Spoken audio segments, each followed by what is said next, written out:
Let me tell you about how I got some of these absolutely gnarly blisters, because it was during probably one of the coolest things I'll ever do in my life, hiking to nearly 13,000 feet to see an active volcano erupt right in front of me while in Guatemala. But let me run it back to the beginning, because while this was by no means an easy thing to do, I think that you can do it too. Our day started at 7 a.m. in Antigua, where we all met at Huicho and Charlie's to get set up for the hike. You have to take a tour group to hike Acatenango, and Huicho and Charlie's is definitely one of the best. We got backpacks, packed water, had some energy shots and breakfast. Winter jackets, beanies, gloves are all included in the tour fee, and good cold weather clothes are a must-have because although it's not really cold in Guatemala, it can get as low as like 20 degrees Fahrenheit on a normal day on the mountain. Once we were packed up, we gave our bigger backpacks to be driven about 80% up the mountain, which was such a lifesaver later.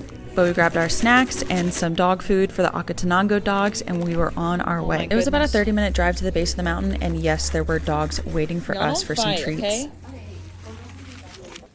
Hike started on cobblestone and was immediately straight up. First bit was a lot of stairs, and we even passed a cafe on the way there. This was the view behind us while we were hiking. As you can see, I was struggling in the beginning, and I really didn't take any videos because I was just trying not to give up and turn around. But here's a horse. We took a ton of breaks about every 20 minutes to give people time to rest and to acclimate, because if you're anything like me and you live at sea level, this altitude is no joke. After about an hour of hiking, we came upon my favorite part, which was hiking through this rainforest, and I got a chance to break to put some blister pads on. Shout out to the girls on my tour group who had some because I didn't have any. Oh. I opened my phone in my face. Oh God, it's so hard.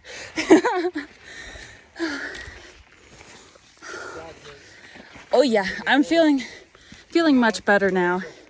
Feeling much better now. This first half of the hike is probably one of the hardest things I've ever done. And we still have like 3 hours left, but I think I've acclimated a little bit, so it's a little bit easier, I say, through heavy breaths. Holy fuck. That's Volcano Acatenango. Holy shit. I'm not gonna lie, I went into this going, I work out semi-often, I will be fine, and I was struggling. I would highly recommend training at least a little bit before doing this. I've got blisters on both feet. I had calf cramps. I felt like I was gonna throw up. Lightheaded, heavy breathing. My heart rate got to like 175 just in the first hour of hiking, like constant. I have not done this much cardio in probably like 5 years. Over 2 hours in, 2 hours, 15 minutes. Like I said, the rainforest was truly one of my favorite parts of the hike. It was shaded, it was nice and cool, the ground was really stable. This little video doesn't do it justice. I felt like I was in Twilight. And if you found you didn't pack enough snacks, or maybe you decided you want a beer about halfway up, they do have these little shops on the volcano. I didn't have chapstick, I only have sunscreen. And I look like I'm wearing 2002 Burt's Bees. We're out of the rainforest, and now we're in more of like a piney woods. We got like an hour left, and we don't get lunch till base camp. I look forward to it. Just reached 3 miles in 2 hours and 45 minutes. I mean, look at this elevation gain. My legs are hurting just thinking about it. Goo break. We are almost there. I can feel it, and there is Antigua, which is where we started this morning. It's backpack time, which means we're 80% of the way there. The nice thing is that they did carry my big backpack with all of my clothes and extra water and all of that 80% of the way up in a car. I could not imagine doing this with my backpack on my back. I would have died. This is a different volcano. Seeing this is the absolute biggest energy boost I could ask for. Supposedly about 20 minutes left to base camp. And again, I've ended up alone.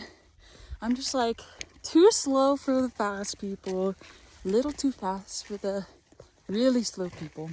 Though again, I was struggling in the beginning.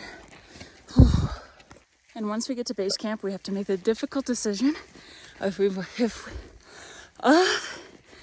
want to add an extra 4 hours to our hike to Fuego. Because right now we're hiking to Acatenango to see Fuego, but 4 extra hours, you can actually be on Fuego and really close to it erupting. We'll see how I feel after lunch, because it's like 3:30, 4 o'clock. No, it's 2:30, but it's 2:30 and we have not had lunch. We've had some bread, some snacks, some trail mix. I need a real meal. Yes, I pay. We mother freaking made it. We made it. We did it.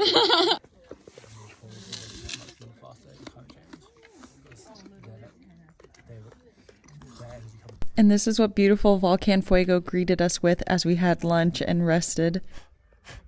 Your food is there. I don't even like pasta salad, but this was bussin'. It was already starting to get a little chilly, and luckily with Wichu and Charlie's, we got a full cabin, not a tent. There are people out here sleeping on tents in 20-degree weather. And while I would have loved to pack it in and take a nap, it was time to decide whether or not we were going to hike Volcano Fuego. I decided I'm not doing the extra hike to Fuego. I have no FOMO about it. They said that the volcano isn't erupting as often as it normally does. As well, my legs are already very dead. But there is a sunset hike because we're on the side of the mountain. You wouldn't see the sunset, and we're going to go do that. This hike was definitely different with lots of loose gravel, but it was breathtaking. It really put us right into the face of Fuego without having to hike an extra 4 hours. And she really put on a show for us. We literally could not ask for better views from here. One half was the most amazing sunset I've ever seen in my life from above the clouds. And the other side was the beautiful Volcano Fuego erupting. What a magic moment to just be able to sit there and take it in. And then after a little bit of a scary hike back in the dark, we had hot chocolate and marshmallows waiting for us. And then after dinner, which was some Guatemalan style lentils, we got to see some real lava spewing from the volcano, which was very hard to capture on camera because it happens very spontaneously. But wow. You will not be showering tonight, so pack a wet wipe and then get nice and snuggled into your sleeping bag. We were provided with 2 very large blankets, a mattress, sleeping bag, and honestly, it was pretty cozy. I was never really that cold, which is nice. The next morning we got up for sunrise, and it was one of the most beautiful things I've ever seen in my life. Videos will never do it justice. Get out here and do it yourself. And while I could make this video another 10 minutes longer, I'm not going to. And if you watch this video and have even an inkling to do this, go do it. I know that you can. I could do it, and I'm not special.